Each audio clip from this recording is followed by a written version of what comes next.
ಇವತ್ತು ಧರ್ಮಸ್ಥಳದ ಮಂಜುನಾಥ ಸ್ವಾಮಿ ಆಗಲಿ, ಅಲ್ಲಿನ ಧರ್ಮಾಧಿಕಾರಿಗಳ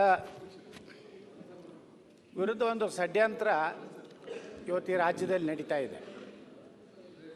ಈಗಾಗಲೇ ಸುನೀಲ್ ಕುಮಾರ್ ಅವರು ಆರ್ ಅಶೋಕರು ಭಾಳ ಚೆನ್ನಾಗಿ ವಿಸ್ತೃತವಾಗಿ ಮಾತನಾಡಿದ್ದಾರೆ.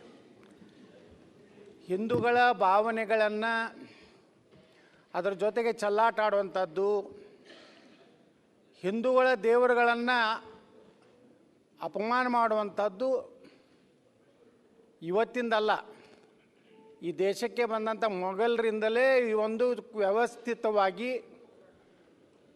ಹಿಂದೂ ಸನಾತನ ಧರ್ಮವನ್ನು ನಾಶ ಮಾಡುವಂಥ ಒಂದು ವ್ಯವಸ್ಥಿತವಾದಂಥ ಸಂಚು ಏನು ನಮ್ಮ ಸುರೇಶ್ ಕುಮಾರ್ ಅವರು ಹೇಳಿದ್ರಲ್ಲ, ಹಿಂದೆ ಅವರಿದ್ದರು, ಮೊಘಲರು ಇದ್ದರು. ಈಗ ಆಧುನಿಕ ಮೊಘಲರು, ಆಧುನಿಕ ಅಲಾವುದ್ದೀನ್ ಖಿಲ್ಜಿಗಳು, ಇವ್ರ ಒಂದು ಸಂತತಿ ಏನಿದೆ, ಅದೇ ಸಂತತಿ ಇಡೀ ದೇಶದಲ್ಲಿರುವಂಥ ಹಿಂದೂ ಧರ್ಮದ ಪವಿತ್ರವಾದಂಥ ಧಾರ್ಮಿಕ ಸಂಸ್ಥೆಗಳ ಮೇಲೆ ಒಂದು ರೀತಿ ವ್ಯವಸ್ಥಿತವಾಗಿ ವಿದೇಶಿ ಹಣದ ಮೂಲಕ ಇಂತಹ ಸೋಕಾಲ್ಡ್ ಬುದ್ಧಿಜೀವಿಗಳು, ಎಡಚರರು, ಅವರಿಗೆ ಪ್ರೋತ್ಸಾಹ ಕೊಡುವಂಥ ಒಂದು ಜಾತ್ಯತೀತ ಅನ್ನುವಂಥ ಒಂದು ಡೋಂಗಿ ಮುಖವಾಡನ ಹಾಕೊಂಡಂಥ ಜನ ಕೂಡಿ ಇವತ್ತು ಧರ್ಮಸ್ಥಳವನ್ನು ಅಪವಿತ್ರ ಮಾಡುವಂಥ ಒಂದು ಕೆಲಸಕ್ಕೆ ಹೋಗ್ತಾ ಇದ್ದಾರೆ. ಬಹುಶಃ ನಾವು ನೋಡಿದ್ದೀವಿ, ಯಾರೋ ದೇಶದ್ರೋಹಿ ಕೆಲಸ ಮಾಡಿದರೆ, ಅಪ್ರಾಪ್ತ ಬಾಲಕಿಯರ ಮೇಲೆ ಅತ್ಯಾಚಾರ ಮಾಡೋದಂದ್ರೆ ಮುಸುಕುದಾರಿಗಳನ್ನು ಹಾಕ್ಕೊಂಡು ಕೋರ್ಟಿಗೆ ಬರ್ತಿದ್ರು. ಆದರೆ ಈ ಮನುಷ್ಯನಿಗೆ ಅವನು ಕೊಡುವಂಥ ಗೌರವ, ಅವನ 10 ಗಂಟೆಗೆ ಬಂದ ಮೇಲೆ ಅವನ ಅಧಿಕಾರಿಗಳು ಕರ್ಕೊಂಡು ಹೋಗುವಂಥದ್ದು, ಅವನ ಹಾವಭಾವ ನೋಡಿದಾಗ ವ್ಯವಸ್ಥಿತವಾಗಿ ಧರ್ಮಸ್ಥಳದ ಮೇಲೆ ಯಾವ ರೀತಿ ಅಯ್ಯಪ್ಪ ಸ್ವಾಮಿ ದೇವಸ್ಥಾನದ ಮೇಲೆ ಆಯಿತು, ತಿರುಪತಿ ದೇವಸ್ಥಾನದಲ್ಲಿ ಲಾಡೂದಲ್ಲಿ ದನದ ಕೊಬ್ಬನ್ನು ಸೇರಿಸುವಂಥ ವ್ಯವಸ್ಥಿತವಾದಂಥ ಸಂಚು ನಡೀತು.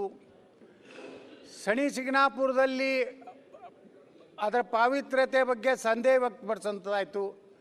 ಇದನ್ನೆಲ್ಲ ನೋಡಿದಾಗ ನಮಗೆ ಅನ್ನಿಸ್ತಾ ಇದೆ, ಇವತ್ತು ಧರ್ಮಸ್ಥಳವನ್ನು ಸಹ, ಯಾಕಂದ್ರೆ ಧರ್ಮಸ್ಥಳ ಅಂದ್ಕೊಳ್ಳೇ ಮೊದಲ ಅನ್ನವನ್ನು ನೀಡುವಂಥ, ಪ್ರಸಾದ ಕೊಡುವಂಥ ದಾಸೋಹ ಪ್ರಾರಂಭ ಮಾಡಿದಂಥ ಒಂದು ಧಾರ್ಮಿಕ ಸಂಸ್ಥೆ.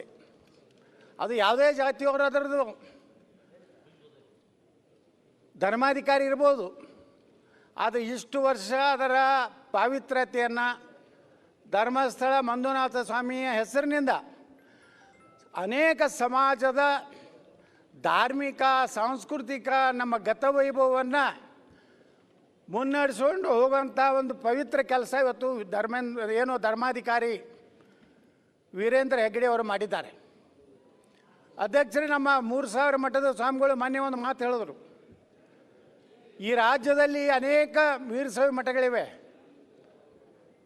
ಆದರೆ ಇವತ್ತು ಭಜನಾ ಮಂಡಳಿಗಳು ಸುಮಾರು 3,000 ರಿಂದ 4,000 ಭಜನಾ ಮಂಡಳಿಗಳನ್ನು ಪ್ರೋತ್ಸಾಹ ನೀಡಿ ಇಡೀ ನಮ್ಮ ಸನಾತನ ಧರ್ಮದ ವೈಭವವನ್ನು ಹಿಡಿಯುವಂಥ ಕೆಲಸ ಇವತ್ತು ಧರ್ಮಾಧಿಕಾರಿಗಳು ಮಾಡಿದ್ದಾರೆ. ನಿಮಗೆ ಏನೋ ಒಂದು ಘಟನೆ, ಸೌಜನ್ಯ ಒಂದು ಹೆಸರು ಮಾತ್ರ ತಗೊಂಡು ಯಾವನೋ ಒಬ್ಬ ಹೇಳ್ತಾನೆ, ಅಂಥದಕ್ಕೊಂದು SIT ನೇಮಕ ಮಾಡಿದ್ದೇ ಮೊದಲೇ ದೊಡ್ಡ ತಪ್ಪು. ಮೊದಲು ಅವನ ತನಿಖೆ ಮಾಡಬೇಕಾಗಿತ್ತು, ಅವನು ಎಷ್ಟು ಯೋಗ್ಯದಾನೆ, ಅವನ ಇತಿಹಾಸ ಏನಿದೆ, ಅವನ ಚರಿತ್ರೆ ಏನು, ಅವ ಎಲ್ಲಿಂದ ಬಂದ. ಅಶೋಕರು ಹೇಳಿದ್ರಲ್ಲ, ಅವರೊಂದು ಮತ್ತೊಂದು ಧರ್ಮಕ್ಕೆ ಧರ್ಮಾಂತರ ಆಗಿದ್ದಾನೆ ಅಂತೇಳಿ.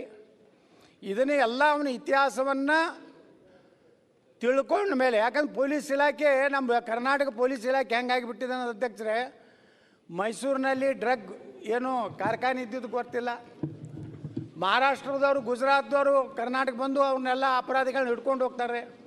ನಮ್ಮ ಗೃಹ ಮಂತ್ರಿಗಳದ 1-2-3 ಉತ್ತರ ನನ್ನ ಗಮನಕ್ಕೆ ಬಂದಿಲ್ಲ, ಪರಿಶೀಲಿಸಿ ಹೇಳುತ್ತೇನೆ, ಈಗ ನಾನು ಚರ್ಚೆ ಮಾಡುತ್ತೇನೆ.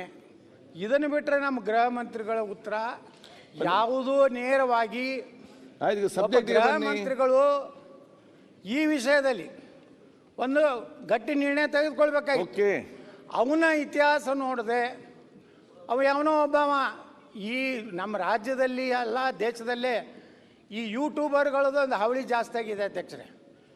ಇಷ್ಟು ಕೆಟ್ಟ ಪರಿಸ್ಥಿತಿ ಆಗಿದೆ ಯೂಟ್ಯೂಬರ್ಗಳದು. ಅವರು ವೈಯಕ್ತಿಕ ಚಾರಿತ್ರ್ಯ ಹರಣ ಮಾಡುವಂಥ ಎಲ್ಲ ರಾಜಕಾರಣಿಗಳು ಎಲ್ಲರದು ಈ ರಾಜ್ಯದಲ್ಲಿ ಇಂಥ ಯೂಟ್ಯೂಬರ್ಗಳು ಕೂಡ್ಕೊಂಡು ಒಂದು ಪವಿತ್ರವಾದಂತಹ ನಮ್ಮ ಧರ್ಮ, ಅವೇನೂ ಸಂಬಂಧ ಇಲ್ಲ ನಮ್ಮ ಧರ್ಮಕ್ಕೆ, ಅವ ಯಾವುದೋ ಬೇರೆ ಧರ್ಮದವ, ಅವನು ಹೈಲೈಟ್ ಮಾಡೋದು, ಅವ ಏನೇನು ಕತೆಗಳನ್ನು ಕಟ್ಟಿ ಈ ರೀತಿ ಹಂಗಾದರೆ ನಾಳೆ ಹೇಳ್ತಾನೆ ಅವನು ಮುಸುಕದಾರಿ ಧರ್ಮಸ್ಥಳ ಮಂಜುನಾಥ ದೇವಸ್ಥಾನ ಕೆಳಗೆ ಹೋಗಿದ್ದಾರೆ ಅಂದ್ರೆ ಅದನ್ನು ಹಾಡ್ತೀರಾ? ಈ ಬಾಹುಬಲಿ ಗುಡ್ಡಕ್ಕೆ ಬೆನ್ನ ಹತ್ತದ್ರಿ ಅಂದರೆ ಇನ್ನೂ ಎಷ್ಟು ದಿವಸ ಈ SIT ಅವ್ರಿಗೆ ಕೆಲಸ ಮಾಡೋರು? ನಾನು ಕೇಳಿದ್ರೆ SITಯನ್ನು ಇವತ್ತೇ ಕ್ಲೋಸ್ ಮಾಡಬೇಕು, ಮಾಡಿ ಮಧ್ಯಂತರ ರಿಪೋರ್ಟ್ ಬೇಕಾಗಿಲ್ಲ ನಮಗೆ. ಈಗ 13 ಕಡೆ ನೀವು ಹಡ್ಡಿ ನೋಡಿರಿ, ಏನು ಸಿಕ್ಕಿಲ್ಲ. 20 ಅಡಿ ತಳಗೆ ಯಾರು ಹಾಡ್ತಾರೇನ್ರಿ? ನಾವು ವೀರಶೈವ ಲಿಂಗಾಯತರದೀವಿ, ನಾವೆಲ್ಲ ನಮ್ಮನ್ನು ಉಳ್ತಾರೆ. ಎಷ್ಟು 6, 3, 6 ಫೂಟು ಎಲ್ಲರಿಗೆ ನಮ್ಮ ಲಿಂಗಾಯತರೊಳಗೆ.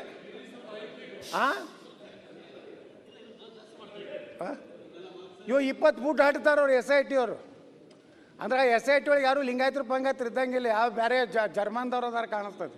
ಅಷ್ಟು ತಳಗೋಗಿ ಟೆಕ್ನಾಲಜಿ ಸಲಹೆ ಕೊಡಿ. ಈಗ ಅದೇ ಸಲಹೆ ಹೇಳ್ತಾ ಇದ್ದೇನೆ, SIT ಮೊದಲು ಕ್ಲೋಸ್. ಓಕೆ ರಂಗನಾಥ್, ಅಂತಿಮ ರಿಪೋರ್ಟ್ ಮಾನ್ಯ ಮುಖ್ಯಮಂತ್ರಿ ಡಿಕ್ಲೇರ್ ಮಾಡಿ ಸೋಮವಾರ ಅಥವಾ ಮಂಗಳವಾರ ಸದನ ಕೇಳಬೇಕು.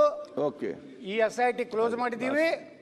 ಅವಬ್ಬವ ಲೋಫರ್ ನನ್ನ ಮಗ ಅದಾನೆ, ಅವನ ಮಂಪರ ಪರೀಕ್ಷೆ ಮಾಡ್ತೀವಿ. ಅವನ ಹಿಂದೆ ಏನಂತ ಜಾಲ ಇದೆ. ಇದು ಇಡೀ ವಿಶ್ವದ ಅನೇಕ ದೇಶಗಳಿಂದ ಇದಕ್ಕೆ ಹಣ ಬಂದಿದೆ. ಯೂಟ್ಯೂಬರ್ಗಳಿಗೆ ಅವ್ರ ಅಕೌಂಟ್ ಚೆಕ್ ಮಾಡಬೇಕು. ಅದ್ರ ಜೊತೆಗೆ ಅವ್ರಿಗೆ ಯಾರ್ಯಾರು ಅಲ್ಲಿ ಒಬ್ಬನ ಅಲ್ಲಿ ಶಾಸಕರ ಭವನಕ್ಕೆ ಬಾಂಬ್ ಹಾಕದವ, ಅಂಥವನ ಮಾತು ಕೇಳಿ ನೀವು ಇದನ್ನು ಮಾಡ್ತೀನಂದರೆ, ಅವ ಒಬ್ಬ PSI ಇದ್ದ, ಅವ ಇಲ್ಲಿ ಬಾಂಬ್ ನಮ್ಮ ಶಾಸಕರ ಭವನದಾಗ ಒಂದು ಇದ್ರ ಬಾಂಬ್ ಹಾಕಿದ್ದವನು. ಯಾರಿಗೆ ನಂಬಬೇಕು? ಅಂಥವ್ರು ನಂಬಬೇಕು, ವಿಶ್ವಾಸಾರ್ಹತೆ ಇರ್ಬೇಕು ಅವ್ರನ್ನ. ಓಕೆ, ನಿಮಗೆ ಯಾವ ಮಾಹಿತಿ ಕೊಡೋರ ಬಗ್ಗೆ ವಿಶ್ವಾಸಾರ್ಹತೆ ಇಲ್ಲಾರ್ದವ್ರು ನಂಬಿ SIT ನೇಮಕ ಮಾಡಿ ನಿಮ್ಮ ನೀತಿ ಏನಿದೆ ಸರ್ಕಾರದ್ದು, ಹಿಂದೂ ಸಮಾಜವನ್ನು ಆದಷ್ಟು ಬೇಗನೆ ನಾಶ ಮಾಡಬೇಕು ಅನ್ನೋಂಥ ವ್ಯವಸ್ಥೆ ಏನಿದೆ, ಇದರಿಂದ ನಾವು ಸರ್ಕಾರಕ್ಕೆ ಆಗ್ರಹ ಮಾಡ್ತೀನಿ, ಅವ್ರನ್ನೆಲ್ಲ ಅರೆಸ್ಟ್ ಮಾಡಿ ಅವ್ರನ್ನೆಲ್ಲ ತನಿಖೆ ಮಾಡಿ ಈ ಒಂದು ಇನ್ಮೇಲೆ ಅಲ್ಲಿ ಅಗಿಯೋದಾಗಲಿ, ಮುಂದಿನ ತನಿಖೆ ಧರ್ಮಸ್ಥಳದ ಮಾಡೋದಾಗಲಿ ಮಾಡಿದ್ರೆ ಕರ್ನಾಟಕದಲ್ಲಿ ದೊಡ್ಡ ಕ್ರಾಂತಿ ಆಗ್ತದೆ. ಜನ ಹಿಂದೂಗಳು ಸುಮ್ಕುತ್ತಾರಂದ್ರೆ ಸುಮ್ಕುತ್ತೆಲ್ಲ ನೋಡ್ತಾ ಇದ್ದಾರೆ, ಕಾದು ನೋಡ್ತಾರೆ. ನಾಳೆ ಧರ್ಮಸ್ಥಳ ಕಡೆ ಲಕ್ಷಾಂತರ ಜನ ಪ್ರಾರಂಭ ಮಾಡಿದಂದ್ರೆ ಯಾವ ರೀತಿ ಅಯೋಧ್ಯೆ ಘಟನೆ ಆಯಿತು, ಆ ಅಯೋಧ್ಯೆ ಘಟನೆ ಮತ್ತೊಮ್ಮೆ ಕರ್ನಾಟಕದಲ್ಲಿ ಆಗುವಂಥ ಎಲ್ಲ ಹಿಂದೂಗಳ ಭಾವನೆಯಲ್ಲಿ ಬರ್ತಾ ಇದೆ.